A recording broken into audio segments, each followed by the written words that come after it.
Assalamualaikum Pak Ded. Lagi sibuk apa nih Pak? Waalaikumsalam Bu Susi. Saya baru saja selesai mengajar nih Bu. Sekarang sambil istirahat, rencananya mau buka PMM. Platform Merdeka Mengajar itu ya Pak? Betul sekali Bu. Ibu sudah install aplikasinya belum? Alhamdulillah sudah Pak. Kemarin saya sudah coba baca-baca dan ikuti pelatihan mandiri. Topik 1 Merdeka Belajar. Wah, Bu Susi rupanya sudah duluan ya. Baru mulai sih Pak. Cuma saya masih bingung memahami sejatinya Merdeka Belajar itu bagaimana Pak. Apakah Merdeka Belajar itu berarti para murid tidak perlu belajar lagi? Kalau menurut Menteri Pendidikan dan Kebudayaan, Bapak Nadiem Makarim, arti sesungguhnya dari Merdeka Belajar adalah kemandirian murid dalam proses belajar dan kemerdekaan bagi lingkungan pendidikan untuk menentukan sendiri cara terbaik dalam proses pembelajaran. Mindsetnya perlu diubah bahwa belajar tidak lagi menjadi beban. Ki Hajar Dewantara menyebutkan bahwa pendidikan adalah tuntunan dalam hidup untuk menopang tumbuh kembangnya murid.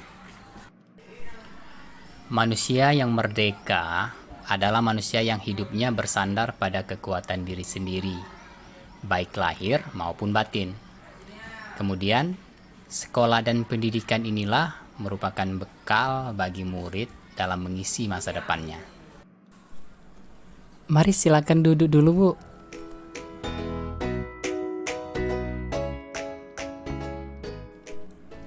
Oh, gitu ya Pak. Boleh dong Pak berbagi strategi penerapan Merdeka Belajar yang pernah Bapak lakukan. Setelah mengikuti pelatihan mandiri topik Merdeka Belajar, sebagai usaha dan pemahaman saya terhadap gagasan dan prinsip pemikiran Ki Hajar Dewantara, saya mencoba melakukan aksi nyata. Dari materi yang didapat setelah mengikuti pelatihan mandiri untuk topik Merdeka Belajar, di sana diterangkan bahwa hakikat Merdeka Belajar itu yang pertama, guru sumber inspirasi. Artinya, semangat guru dalam mengajar akan menginspirasi siswa untuk terus tertarik dalam belajar. Dan ada sistem Among. Ya, sistem Among ini guru memberikan contoh, teladan, memberikan dorongan dan rekomendasi kepada siswa untuk berkembang dan berprestasi secara maksimal. Dan tentunya ini dilakukan secara holistik. Sehingga pendidikan tidak hanya sebatas mengasah keterampilan berpikir yang kita kenal sebagai aspek kognitif, namun juga termasuk di dalamnya aspek afektif, ya, perasaan, dan karsa, itu psikomotor. Nah, siswa tumbuh dan berkembang menjadi manusia utuh yang terpenuhi kebutuhan lahir dan batinnya melalui olah cipta, rasa, karsa, dan raga. Selanjutnya, hakikat Merdeka Belajar itu yang termasuk ke dalam kodrat keadaan. Artinya, siswa belajar sesuai dengan kodrat keadaan yang terdiri dari kodrat alam. Jadi setiap siswa mempunyai kekhasan sifat dan bentuk lingkungan masing-masing, dan kodrat zaman. Nah, di mana pendidikan selalu berubah seiring perkembangan zaman. Jadi kita sebagai pendidik harus memikirkan hal ini, gitu ya. Jadi sesuai kodrat alam dan kodrat zamannya, sehingga dapat mensupport kemerdekaan bagi murid dalam belajar. Kemudian pembelajaran yang diterapkan atau dipersembahkan yang diajak peserta didik kita, diharapkan kita bisa menyelenggarakan pembelajaran untuk kecakapan peserta didik, itu pembelajaran abad 21 gitu ya, dimana siswa mampu menjadi pribadi yang kritis. Itu nanti tujuannya, harapannya, jadi siswa menjadi kreatif, inovatif, komunikatif, dan mampu berkolaboratif gitu ya. Nah, sehingga kecerdasan siswa seharusnya dapat mengembangkan budi pekerti dan wataknya masing-masing, dan pada akhirnya tentunya dapat menghantarkan siswa menuju keselamatan dan kebahagiaan. Wah, luar biasa penjelasannya Pak Ded, lengkap banget.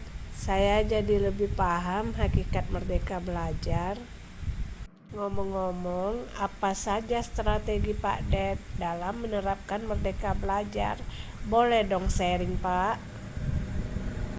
Kalau penerapan di dalam kelas saya mencoba menggunakan prinsip pembelajaran yang sesuai dengan pemikiran Ki Hajar Dewantara, yaitu pembelajaran yang sesuai dengan kodrat zaman, dimana sekarang kan zamannya adalah zaman yang penuh dengan teknologi. Untuk itu saya menggunakan teknologi dalam kelas saya.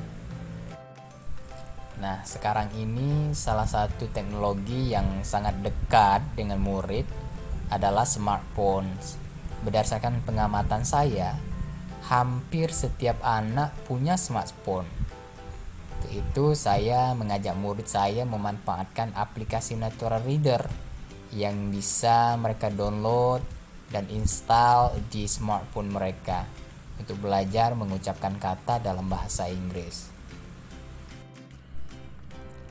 Skenario yang saya lakukan sama halnya seperti pembelajaran biasanya. Di awal saya memulai pembelajaran dengan berdoa, jadi mengajak anak-anak untuk berdoa yang biasanya dipimpin oleh salah satu siswa. Kemudian menyepakati kesepakatan kelas, jadi anak-anak dilibatkan untuk mengusulkan ya kesepakatan-kesepakatan yang akan mereka sepakati dalam kegiatan pembelajaran pada pertemuan pada saat itu. Nah, setelahnya saya memfasilitasi urun gagasan terkait ungkapan meminta perhatian. Nah, karena pada saat ini saya mengajak anak-anak untuk belajar terkait ungkapan meminta perhatian, atau dalam bahasa Inggris itu, karena materi pada saat itu adalah materi terkait tentang to get attention ya. Nah, kemudian saya mengelompokkan peserta didik berdasarkan tingkat kemampuan mengucapkan kata dalam bahasa Inggris dengan benar dan lancar. Jadi sesuai dengan tingkat kognitifnya gitu ya, dikelompokkan. Peserta didik diberi kebebasan dalam memilih tempat duduk yang diinginkan. Jadi mereka memilih tempat-tempat yang mereka nyaman untuk dijadikan tempat kelompok mereka. Peserta didik juga diajak kemudian untuk menonton ya. Jadi kegiatan awal saya mengajak peserta didik untuk menonton video cuplikan film anak-anak yang biasanya ditonton dan terdapat ungkapan meminta perhatian. Nah, peserta didik kemudian menuliskan kata yang mereka dengarkan pada video.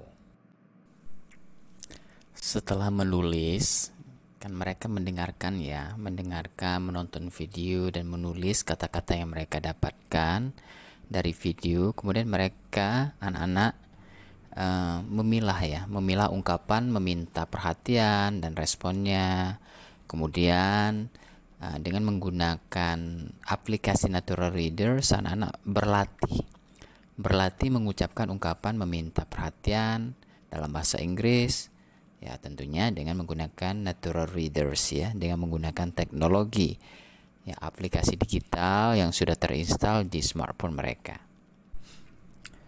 Kemudian pada kegiatan lanjutan peserta didik diajak untuk mencari Diajak untuk mencari contoh percakapan yang memuat ungkapan meminta dan memberi perhatian dari internet, ya, karena menggunakan HP mereka bisa browsing, ataupun dari buku paket siswa. Nah, kemudian mereka baca teks percakapan tersebut. Nah, apabila mereka kesulitan dalam cara pengucapannya, mereka secara sadar mengecek pengucapannya dengan menggunakan aplikasi yang sudah diinstal di HP mereka tersebut. Nah, dengan seperti ini anak-anak sudah memanfaatkan teknologi, ya. Jadi sesuai dengan kodrat zamannya mereka memanfaatkan teknologi dalam pembelajaran, ya.